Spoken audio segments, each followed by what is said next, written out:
வணக்கம். பல்வேறு நிறுவனங்களும் பெற்ற பணி ஒப்பந்தங்கள், விரிவாக்க பணிகள், நிதி திரட்டும் முயற்சிகள் மற்றும் அதன் செயல்பாடுகள் உள்ளிட்ட செய்தி துளிகளை பார்க்கலாம்.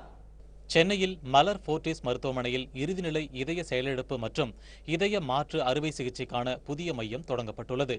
சிகிச்சை மையத்தை மருத்துவமனையின் தலைமைச் செயல் அலுவலர் ஆதித்யா திறந்து வைத்தார். இதய மாற்று அறுவை சிகிச்சை பாதுகாப்பான ஒன்றுதான் என்றும், இறுதிநிலை இதய செயலிழப்பு நோயாளிகளுக்கு நவீன முறையில் இந்த மையத்தில் சிகிச்சை அளிக்கப்படும் என்றும் மருத்துவர்கள் தெரிவித்தனர். நவீன முறையான இருதய அறுவை சிகிச்சை பண்ணி ஹார்ட் டிரான்ஸ்பிளான்டேஷன், அதாவது மாற்று இருதய அறுவை சிகிச்சை இல்லாட்டா ஆர்டிஃபிஷியல் ஹார்ட் பம்ப், செயற்கையான ஹார்ட் பொருத்தப்பட முடியும்.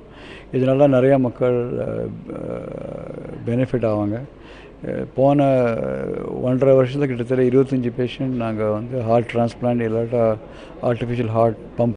நான் இப்போதைக்கு இந்தியாவில் சொல்லுவார், இன்னும் ஒன்றும் பண்ண முடியாது, நீங்கள் வீட்டுக்கு கொண்டு போவா அந்த மாதிரி சொல்லுவார். ஆனால் நம்ம என்ன பண்ணிட்டுருக்கோன்னா இந்த ஸ்டேஜ்லேயும் கூட ஹார்ட் டிரான்ஸ்பிளான்ட் பண்ணலாம்.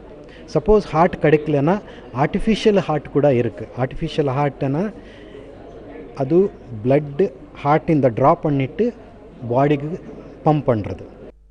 தற்போதுள்ள உணவு முறையினாலும் உடற்பயிற்சி செய்யும் பழக்கம் குறைந்து வருவதாலும் இளம் வயதிலேயே பலருக்கு இதய நோய்கள் வருகிறது.